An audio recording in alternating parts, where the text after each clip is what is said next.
ఓం నమ శివాయ. శ్రీ మాత్రే నమః.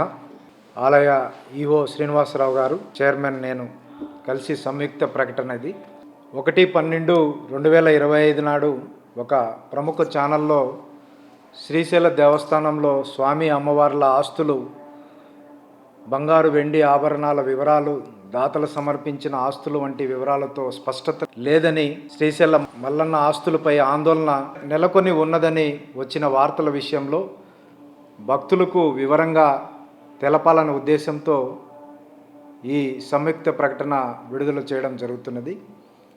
శ్రీశైల దేవస్థానంలో గత ఎన్నో ఏళ్లుగా సెక్షన్ 43 రిజిస్టర్ను నిర్వహించబడుతున్నది.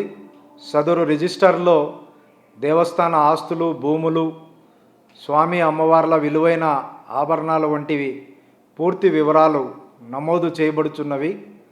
సదరు రిజిస్టర్లో ప్రతి సంవత్సరం నూతనంగా భక్తుల ద్వారా విరాళాల రూపంలో లేక హుండీ ద్వారా వచ్చినటువంటి బంగారు వెండి ఆభరణాలు, ఆస్తులు, భూముల వివరాలు నమోదు చేయటం జరుగును.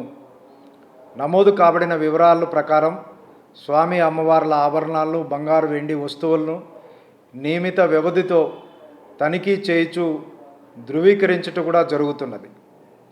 సదరు విలువైన బంగారు మరియు వెండి ఆభరణాలకు ఇన్సూరెన్స్ కూడా చేయించి అవసరం మేరకు కొంత బంగారు బాండ్ల రూపంలో కూడా భద్రపరచుట జరుగుతున్నది.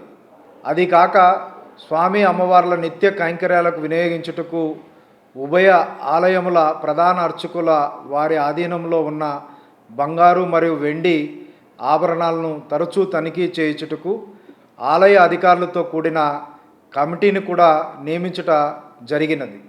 కావున స్వామి అమ్మవారి ఆస్తులు, విలువైన బంగారు వెండి ఆభరణాల విషయంలో భక్తులు ఎవరూ ఎలాంటి ఆందోళన చెందాల్సిన అవసరం లేదు. ప్రతి రూపాయికి కూడా ఆలయం జవాబుదారీగా ఉంటుంది.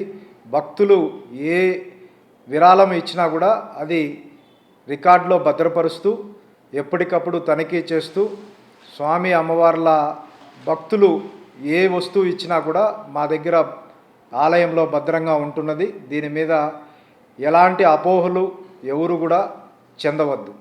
ఓం నమ శివాయ. శ్రీ మాత్రే నమః.